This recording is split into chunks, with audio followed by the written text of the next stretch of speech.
Good morning, LinkedIn friends, Value First Nation. Welcome to another episode of Value First AI Daily. Here with our favorite daily AI expert, Nico. How you doing, man? Doing well today, sir. Doing very well. It's another great day in AI land. Another victory for for our side as I'm starting to see the division this morning. Another victory. Tell me about that victory. Well, it's been a minute now that there's been all the lawsuits back and forth, way back, starting with the New York Times and OpenAI, and who is responsible for whose content and who actually owns content if you read it, and if it's publicly available, do you still pay somebody for it, and this, that, and the other thing.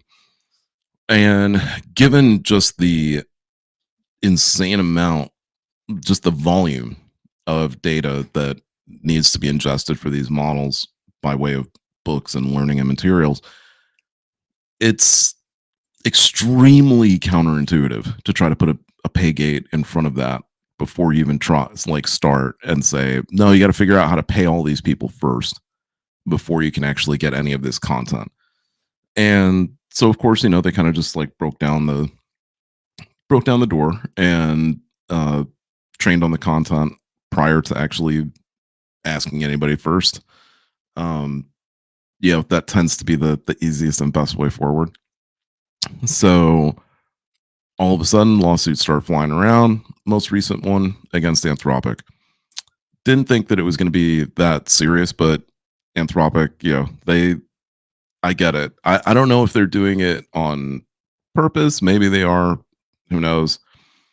I think that maybe the other side kind of thought that they won because maybe it's just such a big number that they were just so blown away by it that they just accepted it. But essentially, Anthropic settles for 1.5 billion in their lawsuit again in their copyright lawsuit. And the 1.5 billion settlement, where most writers might be rejoicing right now. Sorry. Uh, what what really ends up happening is Anthropic basically won the exact same argument that we have been making pretty much this entire time, which is that, hey, just because you go into a library and read a book cover to cover, and then you come back and you write a report about it, doesn't mean that you then owe the author of the book XYZ percentage of whatever it is, right? Effort that you got from the paper, or like if your paper goes on and wins some, because like that's the case too, right? Let's say you use some research from a library, you write a paper, and you win a contest, and the contest's worth 10 grand. Do you now have to divvy up some of that money as to the writers that were sourced for the contest that you won?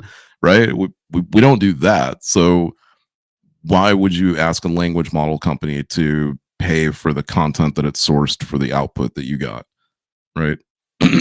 Now, I kind of get it because um, the real claims of most of these lawsuits, which is the reason why most of them are losing, is that the engines that have ingested this data are also spitting the data out verbatim.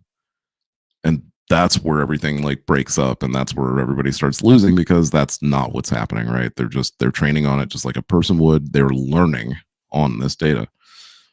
So yeah, I thought that was a really nice piece of news to wake up to this morning, was that hey, even if you're going to get paid out, it will likely be a very minimal amount.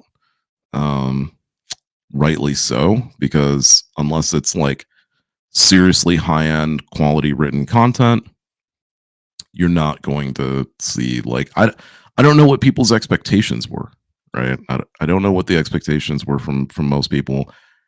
If you thought that this was anything, and maybe that's what people were had in mind, if you thought this was anything like royalties, it's not. It's not like you get paid because somebody uses the model. That's not how this works. You'll get a one-time payment for a very, very, very small amount for the work that you did.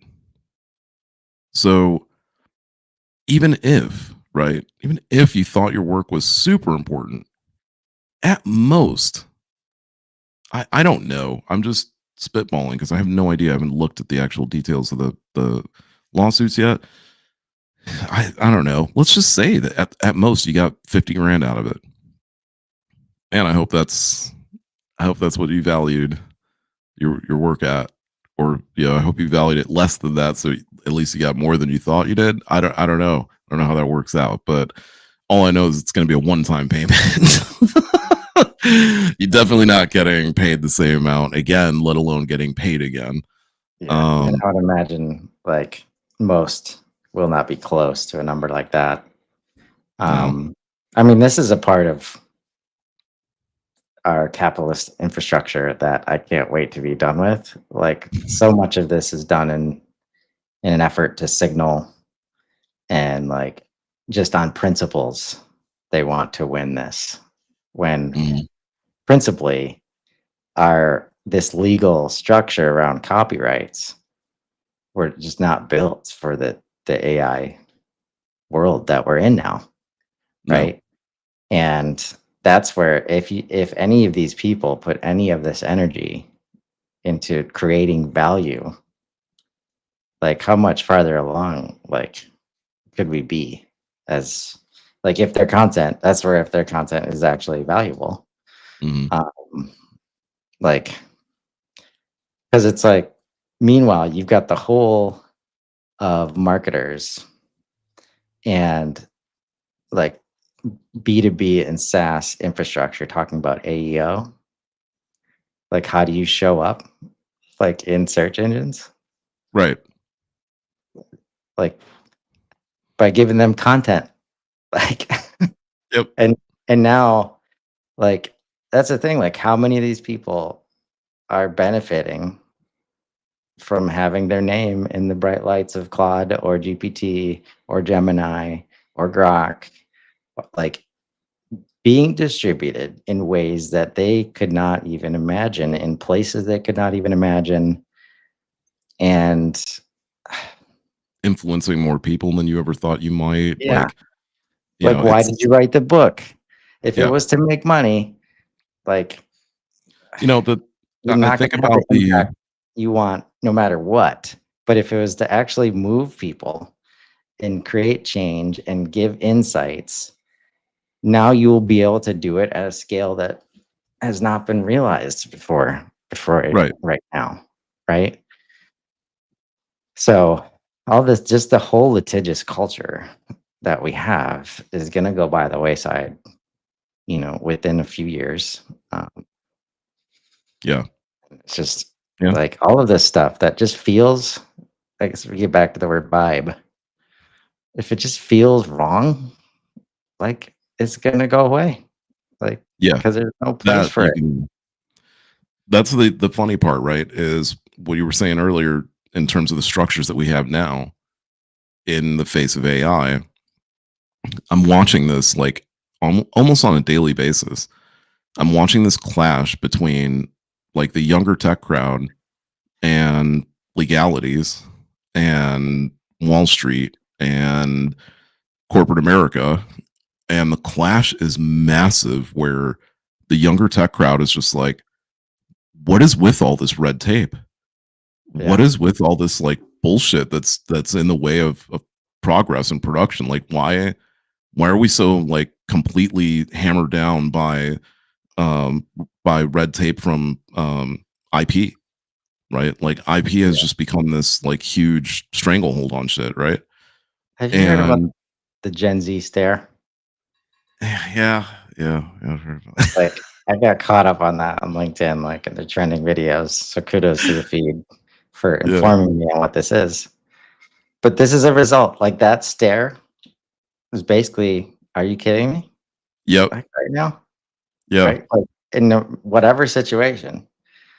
And I the whole love it. thing is about not accepting like bullshit. Uh, Logic. It's yeah, bad logic. That's what but it even is.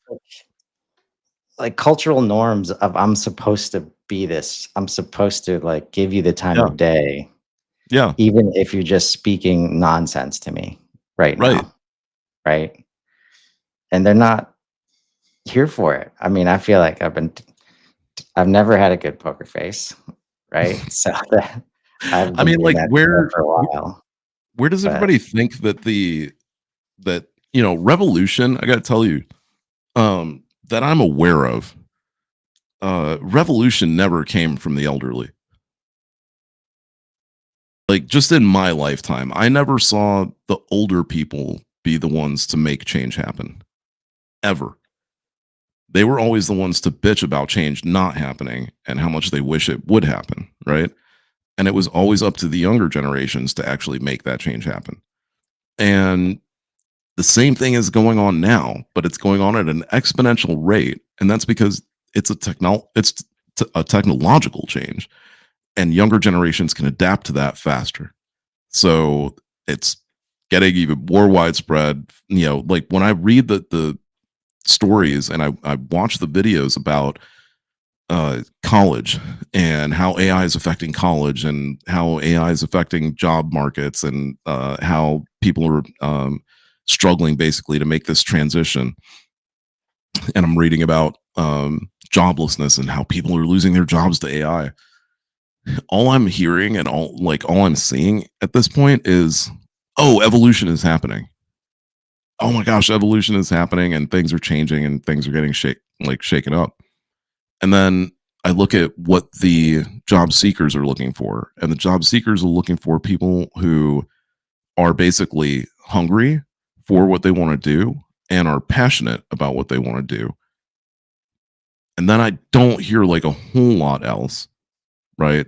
So it's like the job qualifications have changed to not necessarily be about pedigree, but to much more be about like, hey, do you actually want to do this job? Right. And at a deeper level than your typical like, yeah, I think a lot of people are just like, well, I need to get a job so I can pay my bills. And that's where that's I got to tell you, value works both ways. yeah, It's not just downstream, it's also up, right? If you have nothing to offer of value to your employer or your prospective employer, they're not gonna they're not gonna give you a valuable position either, right? Like there's not gonna give you a position at all. Like that's kind of the way that it works now. Is like you can't just like throw your hat, everybody's, oh, well, I put out like 30, 40, 500 job apps. Cool. Were they in like actual areas that you really cared about? Or did you just like scatter them out there and hope for the best? Right. Because if it was the latter, it's not surprising to me right. because now you have a lot of AI systems that are doing exactly what we're talking about and they're sifting through people's resumes, they're sifting through people's applications, they're sifting through all that stuff and they can get the inference, they can get the sentiment. There's enough of an analysis. There are plenty of applications, piles and piles and piles of them in terms of training data for people filling out apps and whether or not people got jobs from those applications and all that kind of stuff. Yeah, it's for miles and miles. Um, but Yeah, to me, it's like going from whether or not you're the work that you've done, right? Whether or not you're valuing the work that you've done properly, whether or not you're valuing the work that you're doing, and whether or not like the price on that is properly set, to whether or not what you do is of any value, and then whether or not what you offer is of any value, right? So like the whole, in my opinion, that should show you guys like the landscape has almost entirely changed. And I can yeah. guarantee you What's next year, available, right? yeah, What's available to all of us as individuals working inside of the United States, right? That's the disconnect because the employers have not changed, very Mhm. much. And they very much like the fact that this Gen Z stare is even a thing. What are you Like, doing? it's like, oh, and this is what it takes, right? Basically, it's, oh, this whole group of people does not want to play by the old rules, right? And how many times do we have to see it? Great resignation, quiet quitting, Gen Z stare, They come like, up with a new term like every week. right. And it's gonna continue because, like, it was funny. One of the videos was about why millennials haven't done this yet, and it's like because we were sold the lie first, and we did all the things and were promised, and like it was looking okay for a while, and Actually, now, I'll right, give it I'll give it to millennials. Like the they did start it. It was just very subtle, right? I'm part of the lost generation, thankfully. And so it's been entertaining to watch everyone complain from both ends of the spectrum. With us sitting in the middle, like, well, I mean, it's not that big a deal. right, like, every for like, yeah. So in terms of like, what's the lost generation? The lost generation is, there were still rotary phones when I was born, and I used payphones a lot. I right, still know what an answering tape player is, not an answering machine. And I also know what a record, not just a record player, but like an actual recording player is. right. A hi-fi system. And we're gonna So, be unique in the fact oh that yeah. we will be basically the only generation that has intelligently, let's say, like at an adult level, like had to Mhm. live life with analog and now digital and now, AI, Yeah. right? Like three, like just massively different intelligence levels to Mhm. where it goes from like 1 to 1 and then like 1 to 100 and then like 1 to infinite as far as like capabilities and the scale, the true scale that is behind all of the systems, where Mhm. just the infrastructure change is just massive. And yeah, it's I mean, look, the long and short of it is, right? We were just about to say millennials kind of chipped away at it. Then the next generation, like, and millennials chipped away at it in the sense of that's where like the great resignation came from, right? Like that was that generation of like, hey, we're kind of done. Like we're just kind of done with this game. It sucks real bad. Um, and I don't blame, like, initially, I will say that initially, probably for about a year and a half, I was on the bandwagon of like, wow, really? Like, it's not that hard, guys. Come on, it's work. Like, just go to work. What's the big deal? Um, and then yeah, it did actually come around, and I was just like, yeah, you know what? But it is, they do have a point. Like, they could make it a little bit easier. Wouldn't be too bad if, if we got like a day at home, maybe. So thankfully COVID did happen, right? It's kind of weird that it took a pandemic for the country as a whole to sort of turn around and be like, hey, turns out we can do a lot of stuff at home and we don't actually have to go to the building to go do it. So why are we going to the building again? Like, I'd rather, be a lot happier as an employee if I could just do my same job. Like, I right. really don't like the It's the we. words, Like the right? I don't understand the employers who just don't hear the words that are about to come out of my mouth. Boy, would I love to do my job if I could just do it from home. I don't get it. Like, that percentage is beyond the great majority of your employees. And if you yeah, look at percentages the same way that I do, then the percentage of, like, here's the thing, and this to me is For all of you capitalist companies, this could be nothing but the best thing to happen for you, honestly. And I don't understand why you would be pissed off like otherwise. Let the landlords figure out what to do, right? Drop your leases.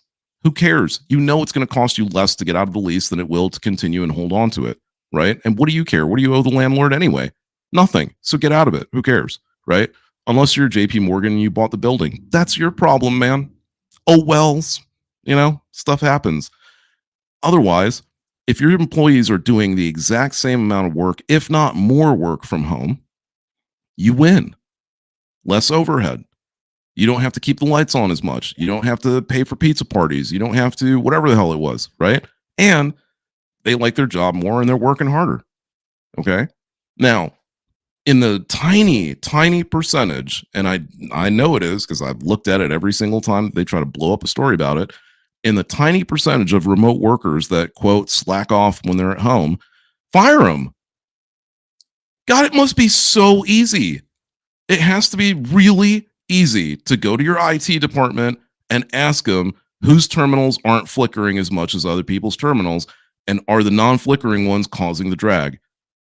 It's so easy to put two and two together there. Why are you complaining about, oh, people work from home, they don't really work as hard? Okay, well, and there are people who work in the building that don't work that hard. Like, what? Because fake it till you make it doesn't exist or something like that? Like, I've seen it at exact levels. So don't tell me that like work from home on a cog level is like seriously fucking something up. Like, I'm not buying it. Right. Well, no, that's the management layer, like the management ability that's never been trained. And now we see another one. Mhm. Like, that is when COVID happened.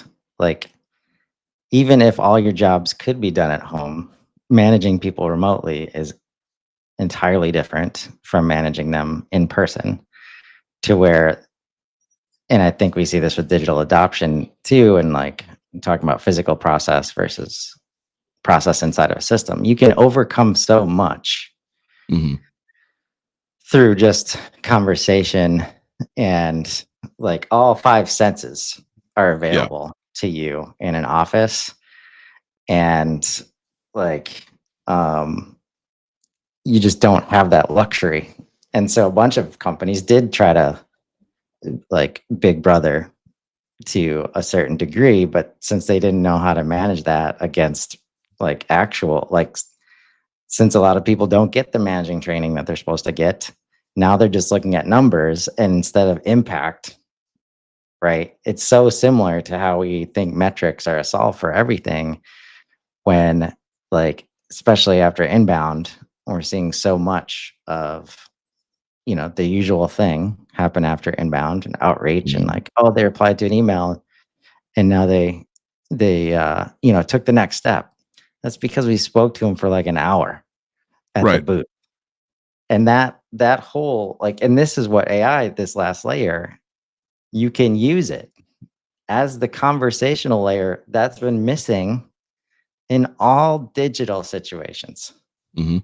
right? So literally it's going to root out like all of the dysfunction, even to the point where, like, just imagine this, we're tracking videos, and as soon as it can start seeing video, it will see Gen Z stares.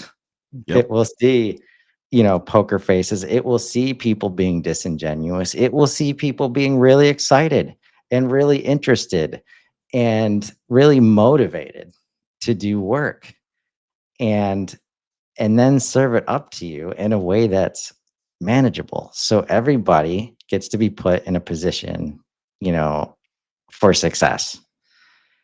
That's what, at the end of the day, like, the game that we don't want to play is that I have to work harder because the company doesn't have their shit together, right? Like, Yeah.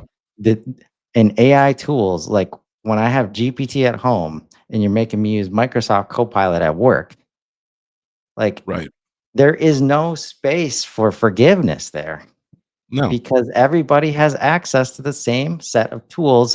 And the only reason we don't implement them is because we don't get out of our own ways as organizations. Like it's 100% uh, inability to manage change and digitally transform Mhm. effectively.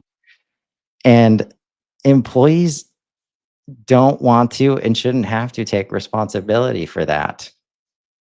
The ones that are super interested in providing a good experience for the customers and the people around them, they bring in all their own tools to get their job done and work through it. But a lot of people are done with that. Like, Yeah. especially now that this whole entrepreneurial path is available thanks to AI. Like, as technology moves forward, we are less and less like uh obligated to that social contract like of old, right? Mm. And it's gonna it will take more things like COVID, unfortunately. Like the next one will relate to like some AI thing that happens to for people Mhm. to wait and like change and like say, okay, I've got to deal with this. I need to prioritize this number one. How do we uh incentivize teams to use AI effectively? Like, even if it means they just do work for 5 minutes and then get Right. 55 minutes of rest, Right. right? Like, and that doesn't compute for most people. And we're at 31 minutes, or yeah, we're at time. We're on the So mark. We're on the we'll see you all tomorrow. Thanks, mark. thanks, Nico. See you guys.